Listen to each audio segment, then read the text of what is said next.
Hello, son. How are you? Yes, father. I am doing well. Oh, my son, I've come for another story about Frank the Unbeatable.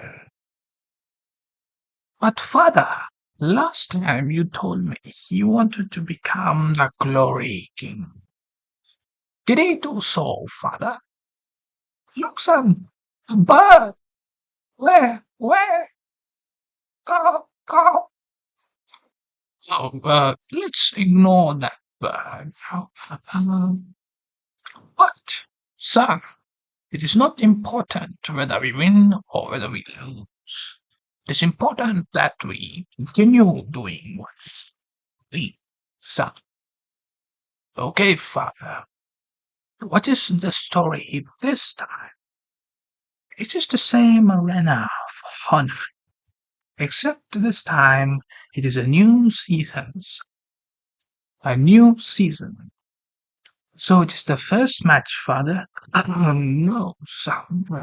It is the second match. Because our hero forgot to record his tales on the first one. A small silly mistake, you would say. But father, that makes him seem clumsy. Really, son?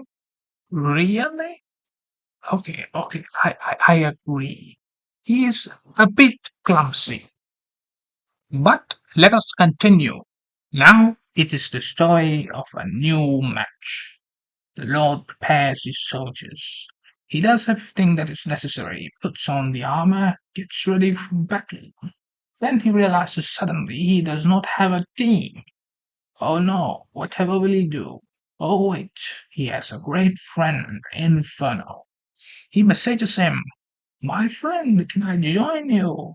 The friend says, "Yes, of course you can join us." To Frank, he feels like a king. Frank looks at him and sees rays of sunshine appearing behind his head. "Yes!" he shouts. "Finally, I have a good team!" he shouts. And then they prepare for battle. The team is selected. The best 10 lords march forward. Today's a glorious day. Today's the day they're going to win again. Today's the day. This season will be the one for sure. This season, Frank can feel it. He can feel it in his bones. He can feel it in everywhere. Not everywhere, but okay. He can feel it. Today is the day. They will win. They march forward. It's a warm day. The warriors enter into the combat area of the arena. They wait to be assigned to the honorable houses. Frank and the team are chosen to represent the banners of House Stark. Surely they must have heard the team's achievements from last season. The Starks will not be disappointed to place their bets on this team. The warriors check their equipments and prepare for battle.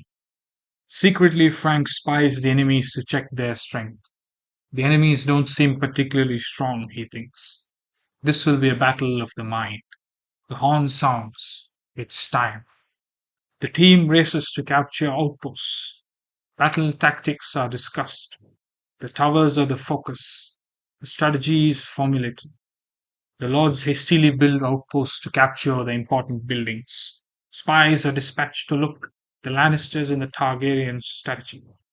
All seems well. Our strategy might work, thinks Frank. Suddenly he notices the Greyjoys' castle have fallen. He dispatches messengers to fellow lords, alerting them about the opportunity. They must not miss this. They sent their best lord to capture the castle and hold it. Their first success, thinks Frank. More to come. He sent armies to capture the important altars.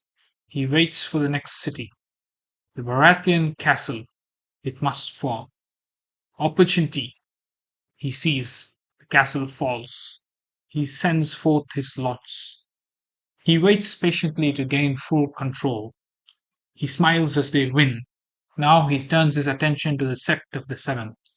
This building will inspire his men. They will heal faster, he thinks. However, he is worried his second army is not strong enough for a victory. He decides to send them either ways. After all, there is no harm in trying. He waits patiently. Defeat. This is bad, he thinks. The others are all occupied. The first tower falls. Frank then sees the third tower fall to Lannister control. So this is where their strategy will be put to test. Meanwhile, the Lannister army takes control of the Tyrell castle. Soon the second tower, the Targaryens fail to capture. This falls to the Stark forces. The defenders in the final tower held by the Lannisters fight hard and strong, but their efforts are futile as the Starks overpower them and capture the final standing tower. The Stark strategy had proven to be effective. Now it was time to turn their attention towards the catapults. The first catapult falls just as they expected. Frank looks over to the third one, the important one. The Lannister army had not focused their efforts in taking the catapults. This will turn out well for the Starks, he thought. Just as the second catapult is captured, the Glory City opens for rallies. The strongest of them, Sebastus, launches his rally. Suddenly they notice that the House Lannister has gained the upper hand. Their rally had landed earlier than anticipated. The lions could still roar. In response, the Starks made more rallies. Strength and unity they stop as their combined forces are dispatched. The first two rallies land. They don't win, but the damage is big. The very next moment, the Stark forces land at the doorsteps of the Targaryens. Fearing utter defeat, the Targaryen lords are forced to retreat. Inferno, the team leader, dispatches his commanders to hold forth. 4 cities. This was incredible. But this meant that the Lannisters would win the battle for the Glory City. But all was not lost. After a period of peace, the Starks would get another chance. They would have to focus on immediate important locations, the mines. They had to capture 4 big mines. Another opportunity like this would never present itself to them. Suddenly they realized the Targaryen retreat had been a feint. They had instead taken their mine so as to collect points before they wouldn't have a chance to capture it. Smart. The Starks had to react. Before anyone could make a rally, one of their best captured the mines from them. Now the rest sent aid to collect faster. They had captured everything on the mine. There was nothing to do other than to wait for the Glory City. The very moment it opens, they rally, they think. The first rally lands and it is successful. Sebastus has won. Celebrations are for later, they think. There was much needed aid to be sent to him.